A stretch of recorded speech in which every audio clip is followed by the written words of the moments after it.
ప్రపంచంలో ఎన్నో రహస్యాలున్నాయి. కొన్ని రహస్యాలు ఎప్పటికి కూడా పూర్తిగా మనం తెలుసుకోలేకపోతున్నాం.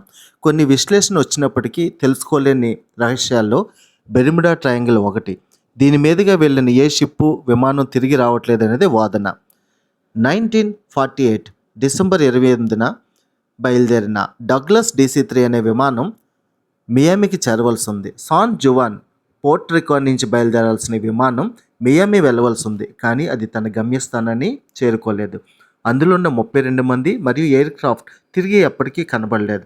ఎటువంటి ఆధారాలు దొరకలేదు. ఆ మిస్టరీ ఇప్పటికీ అలాగే ఉంది.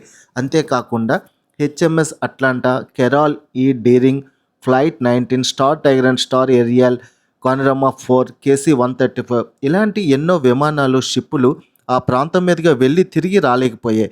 ఆ ఆనవాళ్ళు కూడా సరిగ్గా కనబడలేదు. చాలామంది వీటికి ఎన్నో వాదనలు, థియరీలు ప్రతిపాదించారు. అక్కడుండే బలమైన వేవ్స్, ఎలక్ట్రానిక్స్, దయ్యాలు, భూతాలు చాలా చెప్పారు. అసలు ఈ ట్రయాంగిల్ ఎక్కడుంది? ఇది నార్త్ అట్లాంటిక్ ఓషియాలో ఫ్లోరిడా, బెర్ముడా, పోర్ట్రికోలో ఉన్న ఒక మధ్య ప్రాంతం. దీనిలో చాలా షిప్పులు, చాలా విమానాలు మాయమైపోయాయని, అక్కడ దయ్యాలు ఉన్నాయని, భూతాలు ఉన్నాయని, అదృశ్య శక్తులు ఉన్నాయని చెప్తూ ఉంటారు. బట్ చాలా ఇన్వెస్టిగేషన్స్లో మానవ ఎర్రర్స్ లేదా ప్రకృతి వైపరీత్యాలు ఇలాంటి కారణం అని తెలుస్తుంది. అసలైన కథ ఏమిటి? దీనిపై పూర్తి వీడియో కోసం stay tune to our channel.